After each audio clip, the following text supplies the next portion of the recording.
오늘은 우리가 믿음을 생각할 때 많은 사람들이 신념과 믿음을 혼돈하는 그런 경향이 있습니다. 그래서 믿음의 달 지금 마지막 주를 맞으면서 믿음은 신념이 아닙니다라는 주제로 우리가 함께 은혜를 나누고자 합니다. 본문에 예수님의 제자 중에 핵심 멤버라고 생각이 되는 세베대의 아들 야고보와 요한이 주의 우편에 또는 좌편에 앉게 해달라 그렇게 구합니다. 오늘 지금 마가복음인데 마태복음을 보면 20장 20절로 21절에 이렇게 얘기해요. 세베대의 아들들의 어머니가 또 등장을 해요. 그래서 그 아들들을 데리고 예수님께 와서 절합니다. 그리고 하나는 주의 우편에 하나는 주의 좌편에 앉게 해달라고 그렇게 부탁을 하고 있습니다. 성경은 그들이 세베대의 아들들이라고 표현하면서 그들이 형제인 것을 우리에게 보여주고 있습니다. 그런데 예수님을 중심으로 이들이 좌우에 앉아서 예수님의 영광을 함께 누리는 것이 목적이었어요. 그러니까 어떻게 보면 그들이 예수님을 따르는 데 있어서의 믿음과 신념의 혼돈이 있었던 거죠. 예수님을 중심으로 어떻게 보면 주님의 영광에 동참하려고 한다면 그 영광이 무엇인지도 알아야 되는데 내용을 정확히 그들은 알지 못했어요. 그 영광이 십자가를 지나야 얻을 수 있는 영광이라는 것을, 또는 그 영광이 죽어야 얻을 수 있다는 영광이라는 것을 그들은 깨닫지 못했던 겁니다. 그래서 예수님께 그들의 자리를, 예수님이 어떻게 보면 왕권에 오르거나 위에 오르시면 하나는 우편에 하나는 좌편에 앉게 해달라 그렇게 얘기를 한 거죠. 예수님이 마가복음 10장 38절에 이렇게 얘기해요. 지금 너희는 너희가 구하는 것이 무엇인지를 모른다. 내가 마시는 잔은 너희가 마실 수 있고 내가 받은 세례를 너희가 받을 수 있느냐? 지금 이 가는 길이 너희가 생각하는 그 생각과 나의 생각이 다르다라는 것을 얘기해 주고 있습니다. 우리의 신앙생활도 마찬가지예요. 우리는 지금 믿음을 갖고 그 믿음의 길을 가겠다고 얘기를 합니다. 그런데 믿음의 길을 가다 보면 어려움이 와요. 그래서 어려움이 있으면 사람들은 생각하기를 지금 이 길을 너무 힘들어서 못할 것 같아라고 생각하는데 성경은 얘기해요. 그 어려움이 없고 모든 일이 잘 되는 것이 축복이 아니라는 겁니다. 복음이라고 영광이라고 우리가 흔히 착각하는 것인데 그것이 아니라는 겁니다. 그래서 예수 잘 믿으면 모든 것이 만사형통될 거라고 생각을 하는데 믿음이라고 하는 것은 그렇지 않다라고 얘기를 해주는 겁니다. 그리스도의 부활이라고 하는 엘 그레코의 작품입니다. 이 작품은 이제 스페인 마드리드 프라도 미술관에 소장되어 있는데 이 그림을 보면 그 부활을 주제로, 그리스도의 부활을 주제로 그려져 있어요. 그러니까 우리가 신앙의 삶을 살면 부활을 큰 주제로 얘기를 하고 부활이 얼마나 중요한지를 우리의 삶에 우리는 늘 얘기를 하고 있습니다. 그럼 부활의 전제 조건이 뭡니까? 죽음입니다. 죽어야 부활을 하죠. 그렇죠? 죽지 않았는데 뭐 부활할 게 뭐가 있겠습니까? 그래서 죽음이 있어야 부활이 있다는 사실을 생각을 해야 됩니다. 사람들은 죽음을 싫어해요. 부활만 좋아합니다. 너희는 너희가 구하는 것이 무엇인지 모르고 있다. 하나님의 영광에 동참하게 해주십시오라고 말은 하지만 그 영광이 죽어야 하는 길이고 십자가를 져야 하는 일이고 그런 길이라는 것을 알지 못하는 거죠. 그래서 예수님의 좌우에 어떻게 영광된 자리에 올라가면 제자들이 어떻게 해요? 나를 그 오른편에 하나는 왼편에 앉게 해주세요 라고 이야기를 하지만 지금 떠 있는 그림처럼 십자가의 가시면류관과 그리고 양손에 다리에 박힌 모세 그림이 이렇게 되어 있잖아요. 우리가 바라보는 십자가는 그냥 영광의 십자가만은 아니라는 거죠. 고난을 지나갈 때 우리는 예수를 믿지 않는 사람과 달라요. 고난을 지나갈 때 사람들은 포기합니다. 그리고 고난을 빨리 없어졌으면 좋겠다라고 생각을 해요. 그리고 이것이 우리는 생각할 때 끝이 아니라는 것을 알아요. 왜냐하면 우리는 부활이 있음을 믿기 때문에 그렇죠. 그래서 신앙의 삶을 살면서 고난과 어려움 속에서도 우리는 흔들리지 않는 겁니다.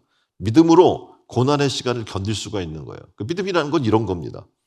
그것이 크리스찬의 살아가는 삶의 방식이 되는 겁니다. 그러니까 믿음으로 산다는 거죠. 우리는 고난과 고통 중에 믿음으로 사는 사람인 줄 믿습니다. 자, 그러면 신념과 믿음은 어떻게 다를까요? 이제 몇 가지로, 지금 4가지로 살펴볼 텐데, 첫 번째, 신념의 중심에는 뭐가 있어요? 내가 있어요. 내가 믿는 거잖아요. 그렇죠? 내가 이렇게 됐으면 좋겠다. 아까 지금 나온 제자들처럼 어떡합니까? 하나는 오른편에 왼편에 앉고 싶다. 뭐 이런 신념이 있단 말입니다. 거기는 내가 있어요. 내가 중심이 되는 거예요. 그런데 믿음의 중심에는 누가 있어요? 예수님이 있는 거예요. 믿음은 우리가 흔히 신앙생활을 하면서 개인적인 신념과 혼돈하면 안 되는 겁니다. 그러니까 개인적인 신념은 정치적일 수도 있어요. 그래서 예수님을 따른 제자 중에서도 정치적 신념을 가지고 따르던 제자들 있잖아요. 그렇죠? 그래서 로마의 압제로부터 해방시킬 그런 정치적 목적으로 예수님을 따르는 사람도 있어요. 사회 현상에 대해서도 있을 수 있어요. 신념이라고 하는 것은. 그리고 과학적 해석에도 개인적 신념이 있을 수 있습니다. 그러니까 신념은 어디다나 있을 수가 있어요. 그런데 이 신념이라는 것은 내 가치관 그리고 가치 판단 기준으로 바탕이 되는 나로부터 신념이 시작되기 때문에 그렇습니다. 그래서 신념은 내가 중심이 될 수 있어요. 그런데 절대 믿음은 내가 중심일 수 없습니다. 내가 원하는 것이 믿음의 중심이 될 수 없다는 거예요. 그래서 신앙의 삶을 따라가면서 이 두 제자처럼 주님, 하나는 오른편 왼편에 나에게 명예를 주시고 어떤 정치적인 신념에 그것을 달성시켜주고 하는 우리의 신념으로 믿음 생활을 해서는 절대 안 된다는 겁니다. 만약 믿음의 중심이 나라면 그것은 가치 판단이나 평가의 기준을 내가 가지고 있는 그리고 나 개인의 지극히 개인적인 신념일 뿐이라는 거예요. 근데 믿음은 아까도 말씀드린 것처럼 그렇지 않습니다. 신념의 중심에는 내가 있고 나의 가치 판단의 기준이 있다면 믿음의 중심은 내가 아니라 누구예요? 예수님이에요. 예수님이 중심이 되는 거예요. 자, 믿음의 이유와 대상이 내가 아니기 때문에 그렇습니다. 질문을 해요. 강아지가 배를 보이는 이유가 뭘까요? 네? 그러니까 어떻게 보면 동물에게 있어서 배는 가장 연약한 부분입니다. 그래서 함부로 배를 드러내지 않아요.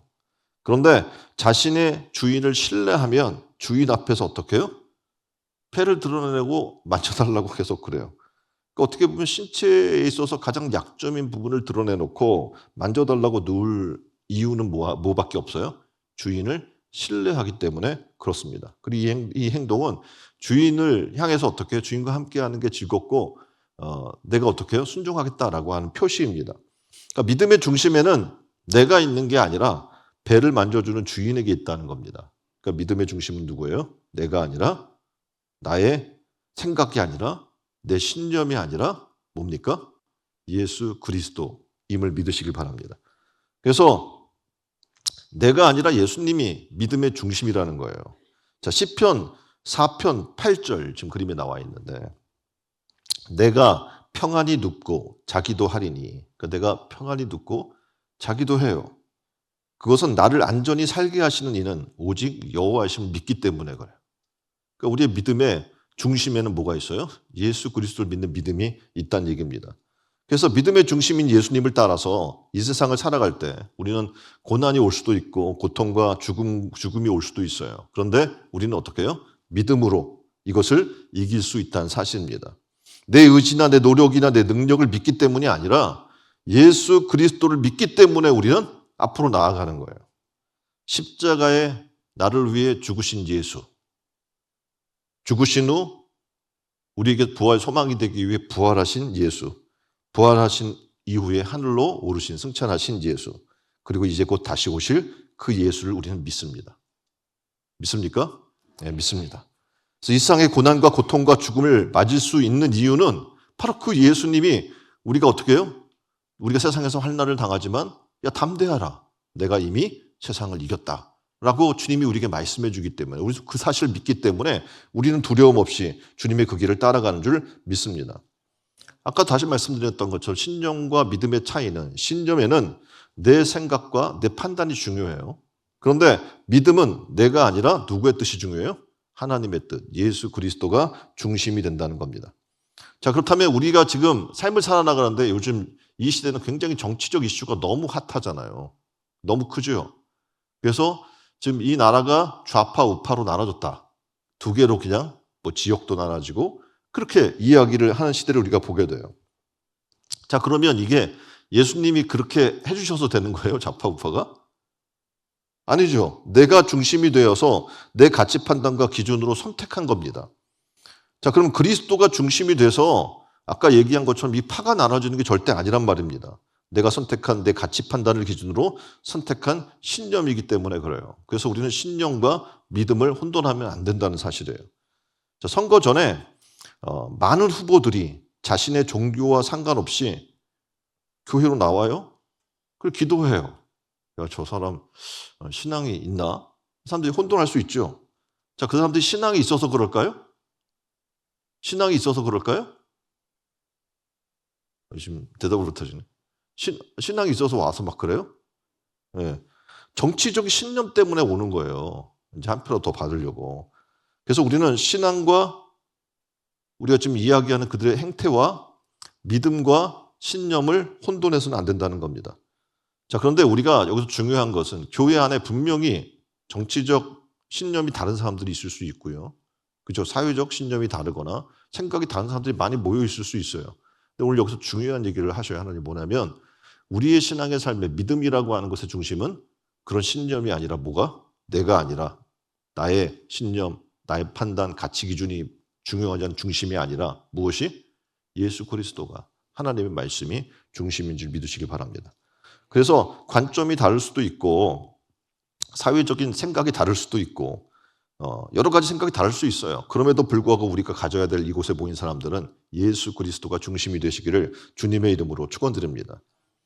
개인적인 신념을 계속 말씀드리지만 믿음과 혼돈하면 내 신념이 하나님이 원하시는 믿음이라고 착각하는 지경에 이르게 됩니다. 그래서 믿음이라는 이름으로 개인의 신념을 절대화하는 그런 우를 범할 수가 있게 돼요. 그럴 때 믿음이라고 자기가 오해된 그 신념으로 말미암아 교회 안에서도 어떤 일이 벌어져요? 갈라지는 거예요. 분열이 되고 분쟁이 일어나고 편가르기를 하고 상대방에게 분개하고 그런 일들이 일어나는 겁니다.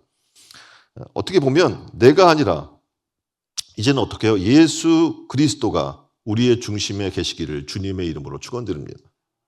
자, 두 번째, 신념과 믿음이 어떻게 다를까요? 신념은 아까도 말씀드린 것처럼 분열되게 해요. 왜냐하면 내 생각이 옳다고 생각하는 신념이잖아요. 그런데 믿음은 그리스도 예수 안에서 뭐하게 해요? 하나 되게 하는 줄 믿습니다. 자, 야고보와 요한이 어머니까지 대동해서 예수님께 요구를 합니다. 이 요구를 10 제자가 알았어요. 어떻게 했을까요? 분개했어요. 막 화를 내요. 마가복음 10장 41절에 이렇게 얘기해요.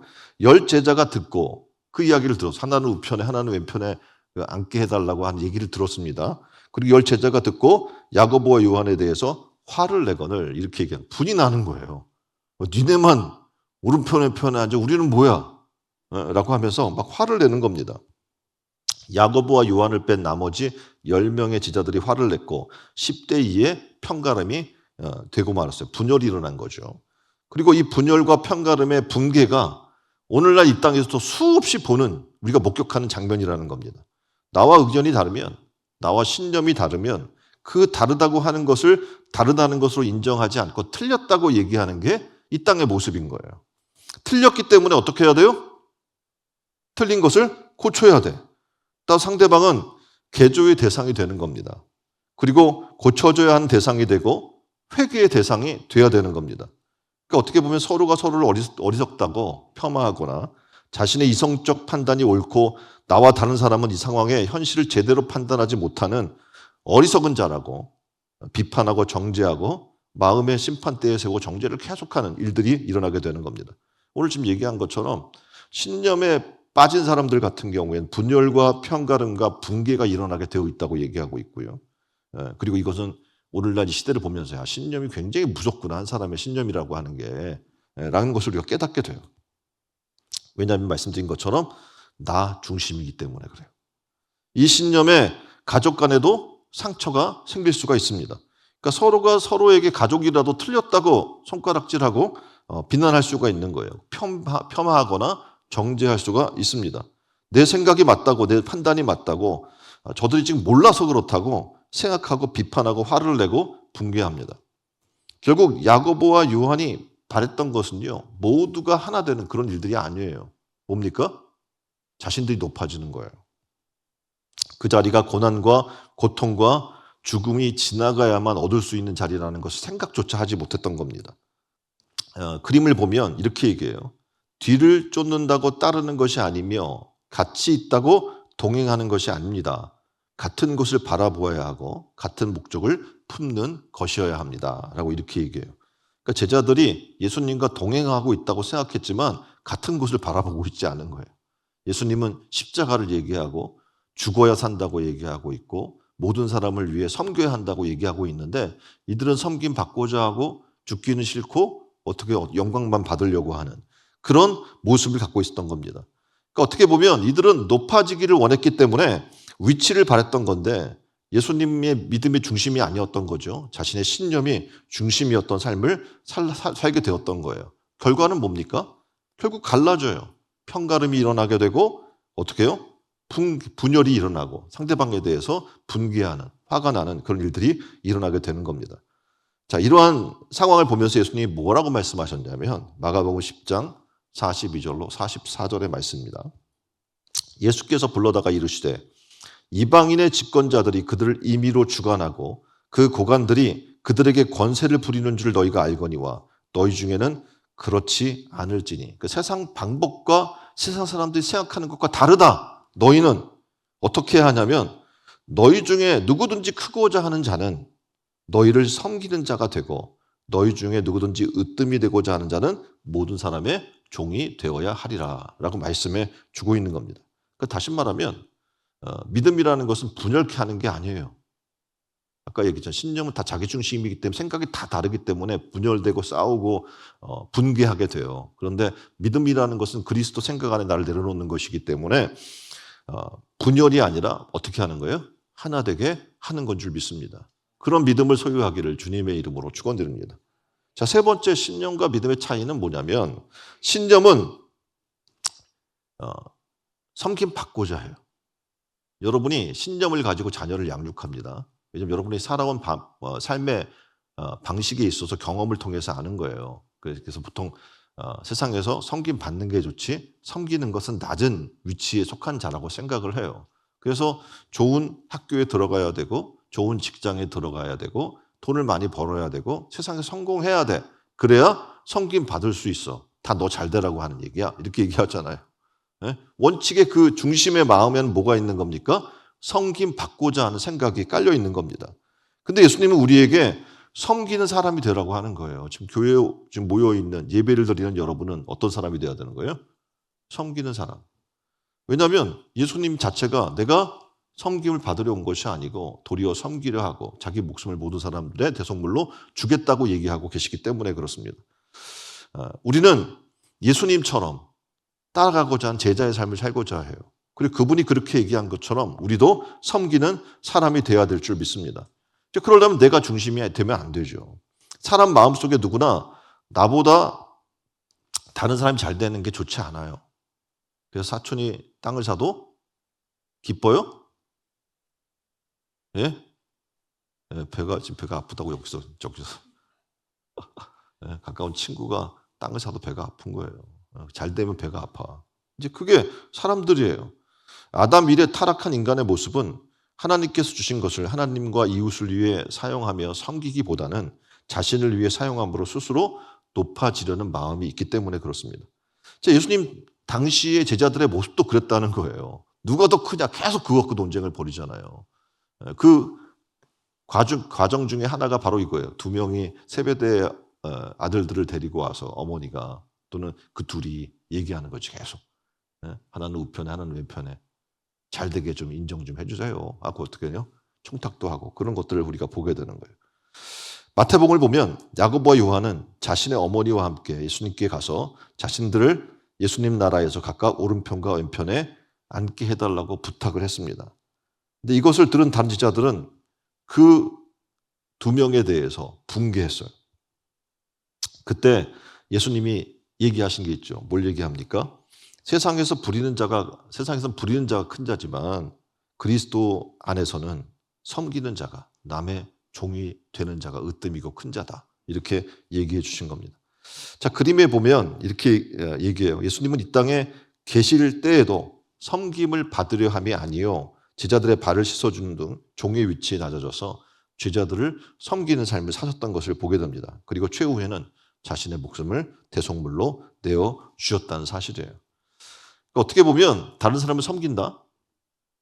이것도 예수 그리스도가 중심이 되지 않으면 내가 중심이 된다면 어떻게 내 방식으로 섬기는 거예요. 그렇죠. 내 이름을 내야 하고 내가 얼마 냈고 내가 뭐 보통 이제 연예인들도 그렇잖아요. 1억 정도 하면 언어 클럽이라고 해서 거기에 이름도 올라가고 막 이런 걸 하고 싶은 거죠. 그런데 그리스도가 중심이 되면 어떡합니까? 그게 아니에요. 예? 우리가 먹는 것도 마시는 것도 무엇을 하든지 뭐가 되는 거예요? 하나님의 영광이 되는 줄 믿습니다. 그래서 마가복음 10장 44절에 얘기하는 거예요. 누구든지 으뜸이 되고자 하는 자는 모든 사람의 종이 되어야 한다. 이게 바로 믿음의 원리인 줄 믿습니다. 자기 생각과 가치 판단을 달리 가지고 있는 사람도 섬길 수 있어야 돼. 어떻게 보면 우쪽에 있는 사람, 좌쪽에 있는 사람, 이 사람들은 어떻게 합니까? 서로가 서로의 종이 되어 주어야 되는 겁니다. 근데 그럴 수 있겠어요? 생각이 다른데? 그럴 수 있겠어요? 재수가 없는데? 그럴 수 있겠어요? 저 사람 막 공격하는데? 그게 우리의 모습이에요. 내 가치 판단을 내려놓고 다른 사람을 섬긴다? 성경의 원리대로 산다는 것은 정말 불가능에 가깝습니다. 노력으로 될 수 있는 거라면 진작에 다들 어떻게 해요? 그런 섬기는 하나님의 종들이 되었을 겁니다. 옆에 분에게 물어보세요. 그래도 섬기시렵니까? 네? 되겠어요 그게? 나도 안 되고 내 자식한테도 그렇게 하지 말라고 얘기하고 있는데 오늘 성경은 얘기해요. 이걸 할 수 있는 그런 섬김을 할 수 있는 놀라운 비결을 이제 네 번째 신념과 믿음의 차이에서 얘기를 해주고 있습니다. 그러니까 다시 말해서 신념은요 자기 중심이기 때문에 남을 판단하고 정죄해요. 그렇겠죠. 네, 그런데 믿음은 무엇으로 증명되는 거예요? 사랑으로 증명이 되는 거예요. 예수 그리스도가 말만 하지 않아요. 그러니까 하나님이 말씀으로만 내가 너희를 사랑한다, 뭐한다 얘기하지 않아요. 뭘요? 독생자 예수 그리스도를 우리의 죄를 대신해서 십자가에 달려 죽게 함으로 우리를 향한 하나님의 사랑을 확증해 주신 것을 우리는 알 수 있어요. 우리는 그걸 믿는 거예요. 사랑하기 때문에 다른 생각도 다른 신념도 다른 태도도 다른 문화도 다른 사람도 품을 수 있는 겁니다. 내 신념이 사랑보다 앞서면 당연히 어떻게 되겠어요? 갈라서고 분열되게 되어 있는 겁니다. 그런데 사랑이 그러니까 그리스도의 사랑이 앞서면 다른 사람을 품을 수 있게 됩니다. 같은 생각을 품어요. 같은 신념을 가져요. 왜냐하면 그리스도 사랑 안에서. 이 품는 것이에요. 그게 사랑 때문입니다. 그러니까 다른 사람을 품는 사랑은요. 예수님을 중심에 둔 믿음의 표현이라고 얘기할 수 있습니다. 여러분 가족도 그렇지 않습니까? 이 세대 간에 가족 간에 다 유리벽이 쳐 있죠. 네? 같이 살지만 생각이 달라. 세대 차이가 있어. 부모 세대, 자녀 세대가 달라. 그 부모는 또 조부모 세대와 또 달라. 그죠? 다 달라요. 어떻게 보면 세대 차이, 이념, 남녀 옛날에는 그냥 위에서 그냥 그래 그러면 다 순종하고 따랐는데 지금은 어떡합니까? 가치 기준이 다 달라요. 이념적인 생각도 달라요. 그래서 어떻게 보면 다 이 모든 것이 첨예한 갈등으로 되어 있어요. 가족 안에도. 그런데 안타깝게 많은 가정들이 각자가 가지고 있는 자기 중심적 생각 그리고 사고, 가치 판단으로 어떻게 해요? 갈등을 겪는 거예요. 그 갈등은 아픔을 유발하게 되어 있습니다. 자, 부모님이 나와 생각이 달라도 자식들이 나와 생각이 달라도 형제 자매가 나와 생각이 달라도 사랑으로 품고 섬길 줄 아는 가정들이 되기를 주님의 이름으로 축원드립니다. 다시 말해 성경은 뭐라고 얘기하냐면 우리를 사랑의 종이 되라고 얘기하고 있어요. 예? 그래서 예수 그리스도를 중심으로 모시고 사는 믿음의 삶이란 뭐냐면 사랑으로 종되는 거예요. 예? 부모가 지금 자녀들한테 여러분이 양육하는 양육비를 받고 양육하나요? 예? 뭐 옷 사달라고 하면은 다 기록해 놓나 장부에? 예. 그럼 밥을 달라고 그래도 그냥 뭐 기록해요? 너 이제 앞으로 날 먹어 살려야 돼. 내가 먹긴 먹였으니 너희도 먹여라. 뭐 이렇게 하지 않는단 말이에요. 뭐냐면 사랑 때문에 그러는 거예요. 예. 근데 사실상 이게 사랑이 가면 또 사랑이 오고 이렇게 해야 되는데 세상의 원리로 보니까 이게 내리사랑이야. 내려가면 안 올라와. 그리고 어떡합니까? 내려만 가, 이 사랑이. 예. 불쾌하세요? 근데 예수님의 사랑이 그래요. 예수님이 한없이 우리에게 내려준 사랑이잖아요. 너희도 가서 그렇게 사랑을 하는 거 아닙니까? 그래서 우리가 사랑하면 손해날 건 없어요.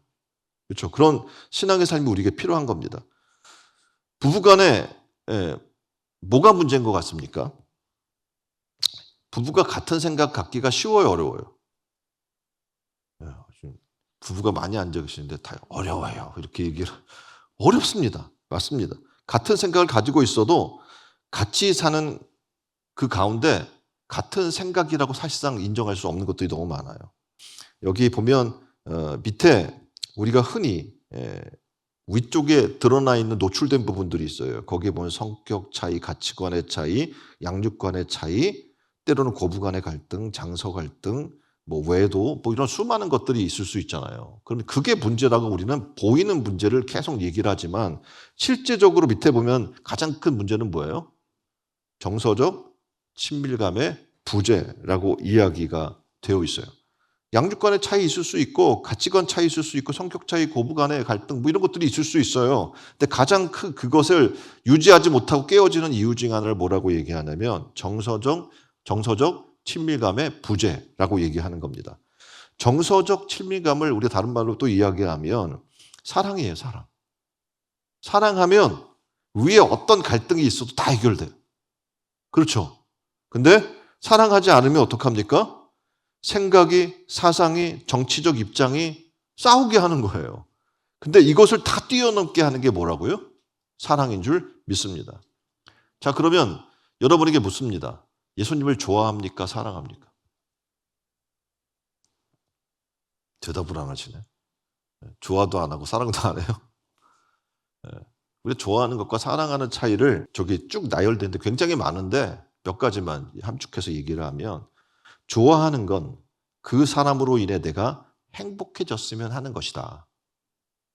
사랑하는 건 그 사람이 나로 인해 행복해졌으면 하는 것이다. 차이를 알겠어요? 똑같은 말 같아요. 다시 한번. 좋아하는 건 그 사람으로 인해 내가 행복해졌으면 하는 것이고 여러분이 결혼하는데도 목적 있잖아요. 저 사람하고 결혼해서 내가 행복해졌으면 좋겠어라는 거예요. 근데 사랑하면 그 사람과 결혼을 해요. 근데 그 사람이 나로 인해 행복해졌으면 좋겠다라는 생각을 하는 거예요. 그러니까 생각의 전제가 달라요. 좋아하면 욕심이 생겨. 예? 저 사람 내가 소유하고 싶고 뭘 하고 싶고 막 욕심이 생기는데 사랑하면 그 욕심을 포기하게 된다라고 얘기를 해요. 또 하나, 지구가 멸망해서 탈출하는 우주선이 하나 있어요. 예, 그 좋아하는 사람은요, 그 사람하고 같이 내가 타고 옆자리에 태워서 갔으면 좋겠는데 자리가 하나밖에 없어. 그럼 어떻게 하겠어요? 근데 사랑하는 사람은 자리가 하나밖에 없어요. 그럼 어떻게 해요? 그 자리를 내어주고 싶은 거예요. 좋아하는 것과 사랑하는 것은 엄청 차이가 있죠.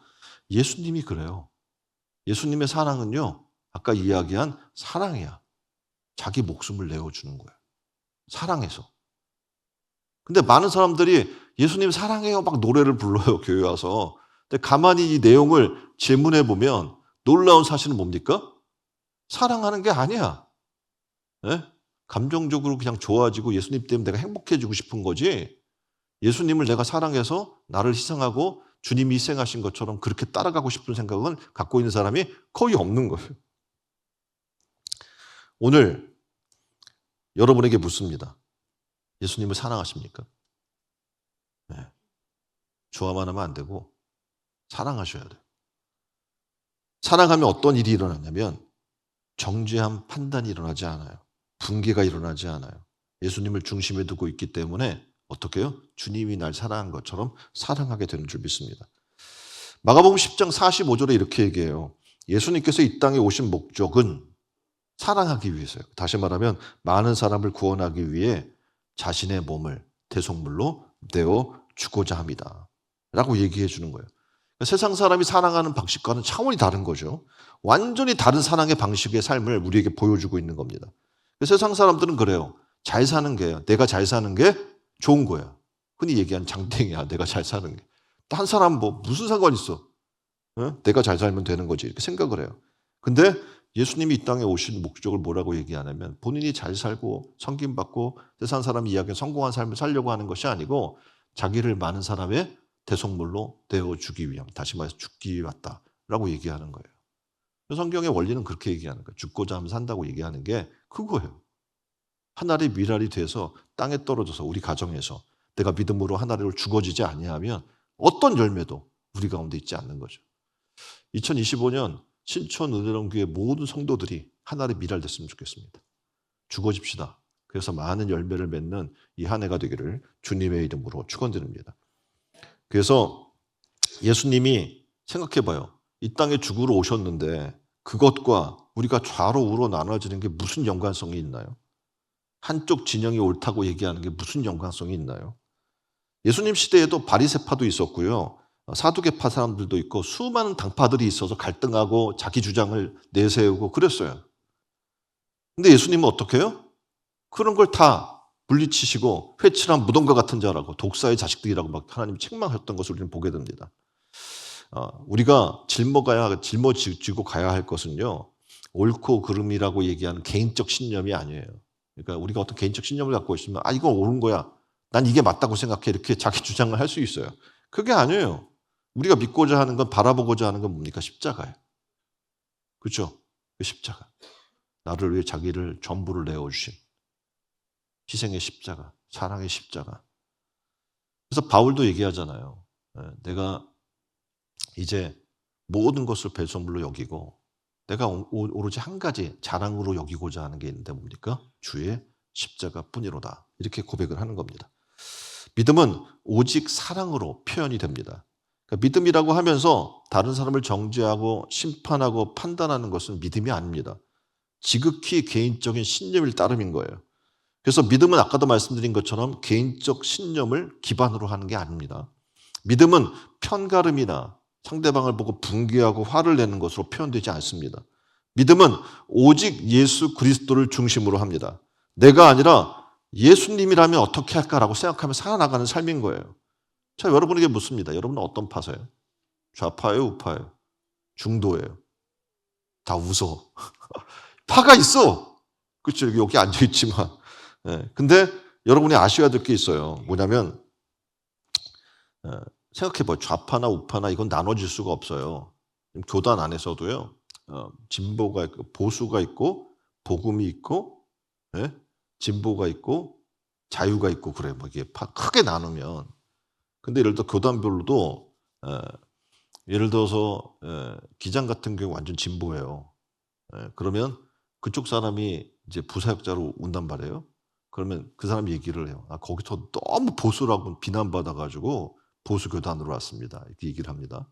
여기 와서 그 사람을 보면 어떤 생각이 저런 급진주의자가 그러니까 보수 쪽에서 바라볼 때는 저쪽에서 완전 보수라고 얘기하는 사람조차도 진보로 보이는 거예요. 그러니까 그 사람이 지금 어느 쪽에 서 있느냐가 굉장히 중요하고 상대적이 돼버리고 마는 겁니다. 그러니까 여러분보다 오른쪽에 계신 분들은 여러분을 보고 왼쪽에 있다고 얘기할 것이고 여러분보다 왼쪽에 있는 사람들은 여러분을 보고 오른쪽에 있다고 할 것이기 때문에 그렇습니다. 그러니까 사실 우리의 신앙의 삶에 있어서 말씀드린 것처럼 좌나 우나 이런 게 중요한 게 아니에요. 우리의 중심은 누구의 믿음은 중심은 예수 그리스도. 그분은 뭡니까? 위에 계셔요. 그죠? 그러니까 우리를 위를 바라보고 위에 거 생각하라고 하잖아요. 좌우가 아니란 말입니다. 우리는. 이 사회에서 정말 무서운 게 뭐냐면 아까도 이야기한 것처럼 그러니까 전체주의라는 게 굉장히 무서워요. 그러니까 보수적 전체주의든지 진보적 전체주의든지 전체주의는 어떤 방향을 갖고 있냐면 다른 의견을 견디지 못해요. 그리고 참아내지 못해요. 이 말은 어디로 갑니까? 독재로 가는 거예요. 나와 생각이 다른 사람도 포용하고 인정할 수 있어야 되는데 그게 안 되는 거예요. 너무 신념이 강하다 보니까. 그러니까 사람의 생각은 다 달라요. 절대 같을 수가 없습니다. 우리는. 그렇게 하나님 만들어 놓으셨어요. 그런데 오늘 우리가 복음으로 살아가는 우리는 예수 그리스도의 십자가와 그의 은혜와 능력으로 살아가는 거예요. 그래서 우리를 그 사랑에서 끊을 수 있어요? 없어요? 없게 돼버리는 거예요. 예수 그리스도께서 흘리신 십자가의 보혈의 은혜로 살아가는 우리는 더 이상 왼쪽, 오른쪽 이게 어떡합니까? 문제가 되지 않는 거예요. 아까도 말씀드린 골로새서 3장 2절의 말씀입니다. 위의 것을 생각하고 땅의 것을 생각하지 말라. 우리는 어떤 사람이라고요? 믿음의 사람들은 위의 것을 생각하고 좌나 우나 이런 땅의 것 생각하지 않는 사람들이에요. 그래서 예수님 믿는 우리는 믿음 안에서 좌도 아니고 우도 아닙니다. 오직 위예요. 위의 것을 생각하라고 얘기하잖아요. 내 편인가 상대편인가. 맨날 사람들을 보면 어디예요? 뭐 이렇게 하고 막 물어보고 막 그래요. 그래서 이제 어떻게 보면 주의사항 중에 하나가 정치 얘기하면 안 돼요. 살인날 수도 있어요. 좀 그런 시대에 우리가 살고 있습니다. 우리는 예수 그리스도를 중심에 둔 믿음으로 살아가기를 주님의 이름으로 축원드립니다. 기도했으면 좋겠어요. 지금 네 가지를 말씀드렸어요. 내가 중심이 아니라 그리스도가 중심이 되는 믿음의 삶을 살게 해 주시옵소서. 두 번째 기도 제목은 분열과 나눔, 다툼과 분쟁이 아니라 그리스도 안에서 하나 되는 믿음으로 나가게 해 주십시오.